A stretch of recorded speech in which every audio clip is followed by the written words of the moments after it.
Assalamualaikum warahmatullahi wabarakatuh. Selamat sore rekan-rekan kesehatan semuanya. Ada satu artikel menarik yang berjudul Efficacy of E-Cigarette for Smoking Cessation. Yang ini paper ini diterbitkan oleh New England Journal of Medicine. Jadi ini jurnal yang banyak menerbitkan paper yang ada di kedokteran ya, dan dia ada di UK itu di Inggris ya.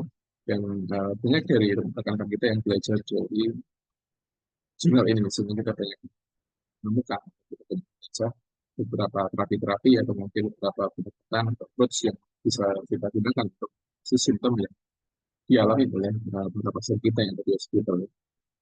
Baik, paparnya sangat menarik karena ini berkaitan erat dengan efek atau mungkin eh, terapi untuk menghentikan atau mengurangi seorang itu merokok, jadi atau kebiasaan merokok. Tentunya sudah banyak diketahui di banyak artikel, banyak manuskrip atau publikasi. Jadi smoking itu dia punya efek yang tidak bagus bagi kesehatan, yang baik dari menyebabkan dari cancer, kemudian paru-paru, dan sebagainya ya.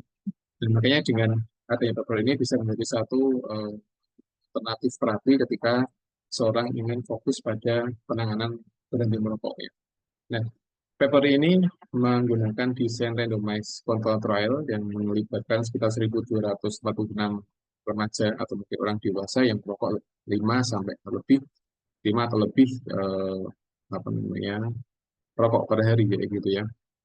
Nah, paper ini menggunakan dua grup, diantaranya grup yang pertama adalah e-cigarette ya, mengganti rokok yang tembakau menjadi e-cigarette plus menggunakan konseling. Jadi ini grup yang intervensi, jadi dia menggunakan dua pendekatan e-cigarette ya. Jadi pasien itu dia diminta untuk merokok dengan e-cigarette atau vape gitu ya, vape.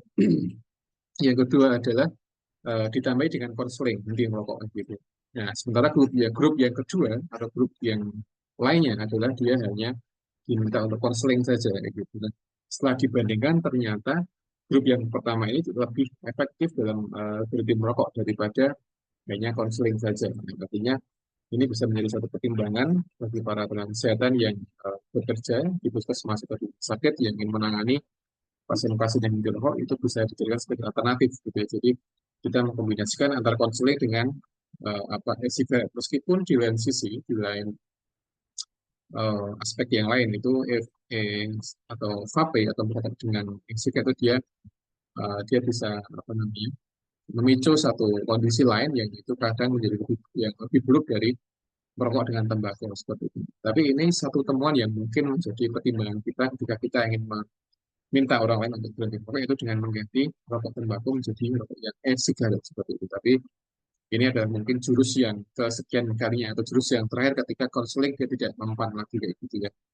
Tapi ketika seorang itu dia masih mempan, kita konseling, kita edukasi dengan edukasi saja tanpa harus meminta pasien untuk merokok dengan e-cigarette, maka itu lebih baik daripada kita menggunakan dua metode tadi seperti itu. Nah, ini yang ada di publikasi artinya adalah ketika seorang itu ingin berhenti merokok, maka di antara terapi yang ada eh, apa di publikasi itu ada dia mengkombinasikan antara konseling dengan e-cigarette, yaitu efektif daripada hanya konseling saja. Tapi yang lebih baik adalah tetap dengan konseling saja dengan edukasi yang dia persuasif dan sebagainya sehingga pasien dia bisa berhenti merokok. Dan demikian yang dapat saya sampaikan ya.